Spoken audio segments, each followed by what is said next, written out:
Here's the economic update for May 16th, 2026. Just going to say, happy planting out there. This is planting season for most of the U.S. So do realize that fertilizer and diesel fuel, because of the blockade of the Strait of Hormuz, there's dramatic increases in the prices of fuel as well as fertilizer. So this is going to have an impact on what crops are being grown this year, as well as how much food will cost, a year from now. So expect those to go up. Our jobs on May 6th, our ADP numbers came out at plus 109,000 jobs in April. For May 8th, we got our official Bureau of Labor and Statistics, plus 115,000 jobs in April. Most of these are coming from healthcare, transportation, warehousing, retail trade, social assistance. And this kind of makes sense to me because we're going to need a lot more healthcare workers as the population ages, as the baby boomers are entering their 60s, 70s. We're going to need more healthcare for those individuals. Our job numbers in March were revised up by 7,000, so now that's 185,000 jobs. Our numbers for February were revised down by 23,000, so that now stands at minus 156,000 jobs in February. If we look at the unemployment rate, this has been ticking up. It's kind of like jumping around, but it's been on the upward trend over the last couple of years. We're at 4.3%. That's not horrible. It's going in the wrong direction. The direction is more of the concern rather than the absolute number itself. There have been many times throughout history when we didn't have a recession and we actually had higher unemployment. Two basically leading indicators for unemployment for the broad economy. Teen unemployment is now at 14.4%. African American unemployment is at about 7.3%. These have been going up more so in the last couple of months. The reason why I'm talking about these two groups, they tend to lead the broader, basically working population. So when they go up, pretty much everybody else goes up. It follows a couple months later, though. We currently have 7.4 million people that are unemployed, and our labor force participation rate's at 61.8%. That's continuing to drop. The other one here is 27-week unemployment. Currently stands at about 25.3% of all of those that are on unemployment.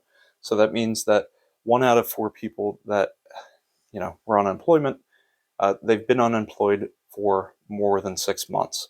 On May 5th, we had our JOLTS report. We have 6.9 million open jobs and 7.4 million people that are unemployed while looking for work. That means there's 1.1 unemployed people per open job. Do realize that this number for unemployed doesn't count anyone that hasn't looked for a job in the last 4 weeks, let's say. So there's a lot more unemployed people, not by this definition, but just in general, people that don't have jobs, that want to have a job, they just haven't looked in the last 4 weeks, as well as there's a considerable number of people who are part-time, but they want full-time work, but they're part-time due to economic reasons. Our inflation numbers are running a bit hot still.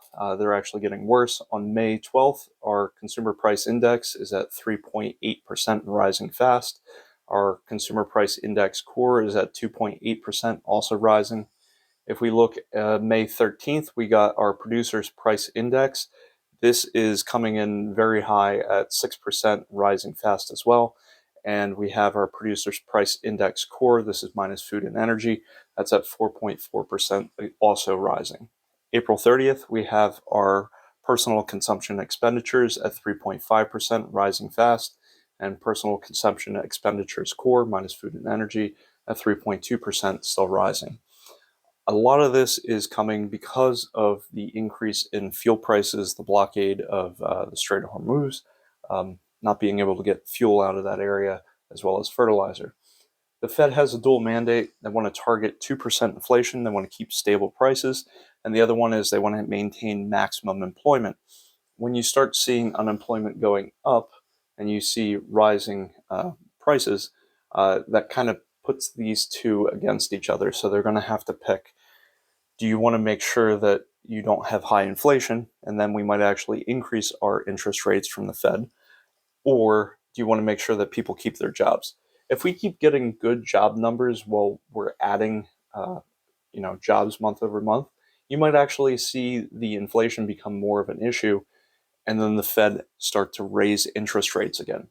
But if we're having months where we're losing hundreds of thousands of jobs, then we're gaining, then we're losing, they might be very reluctant to raise interest rates.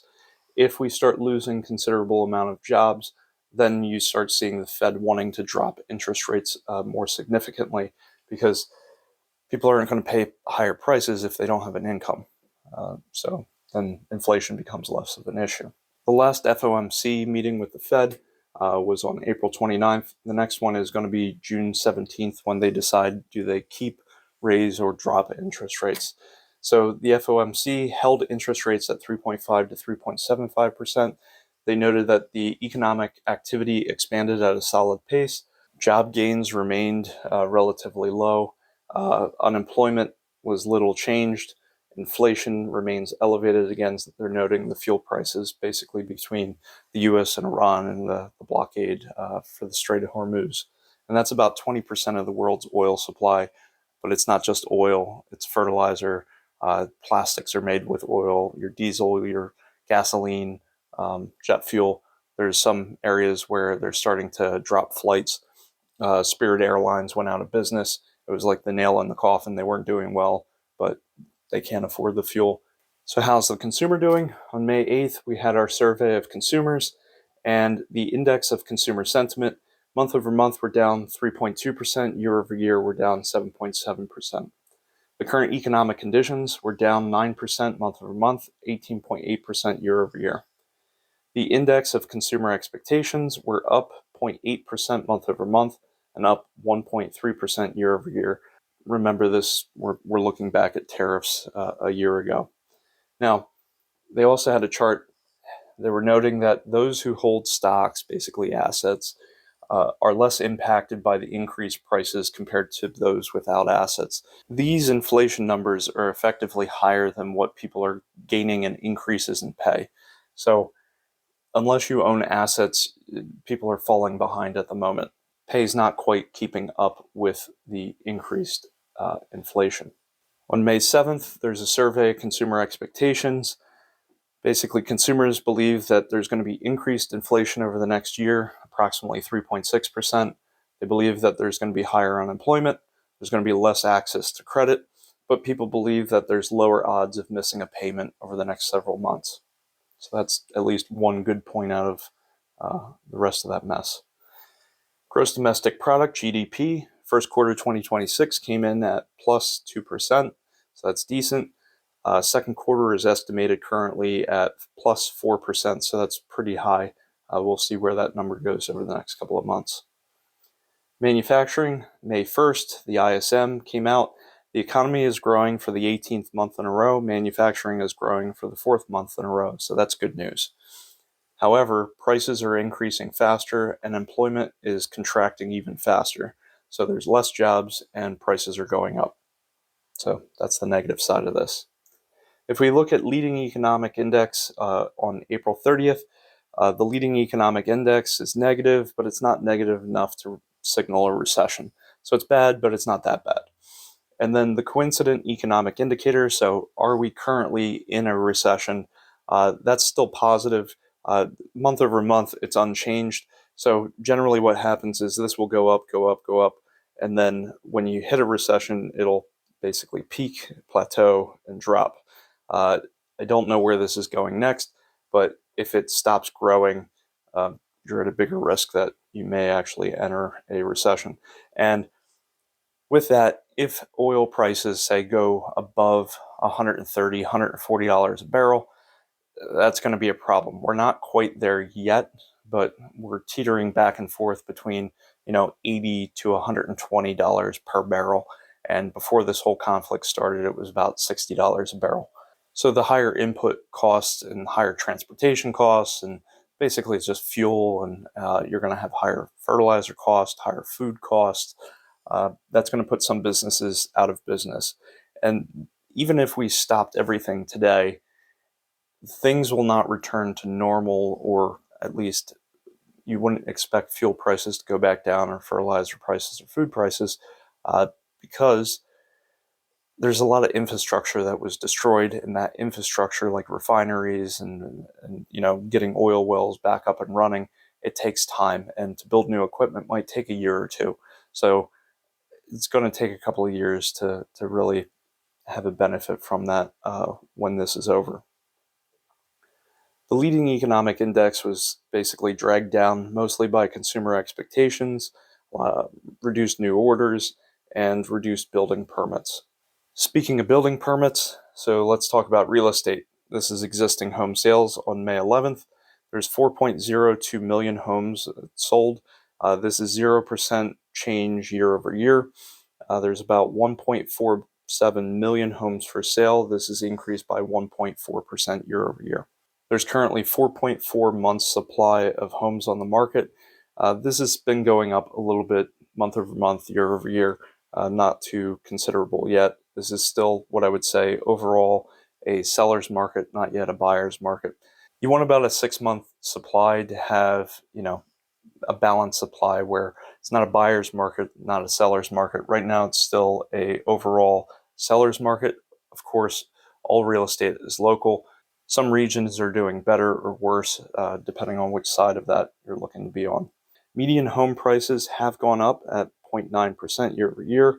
They're currently at $417,700. And one good note, incomes are currently increasing faster than how much homes are increasing. So that's going to help to allow more people to be able to afford homes.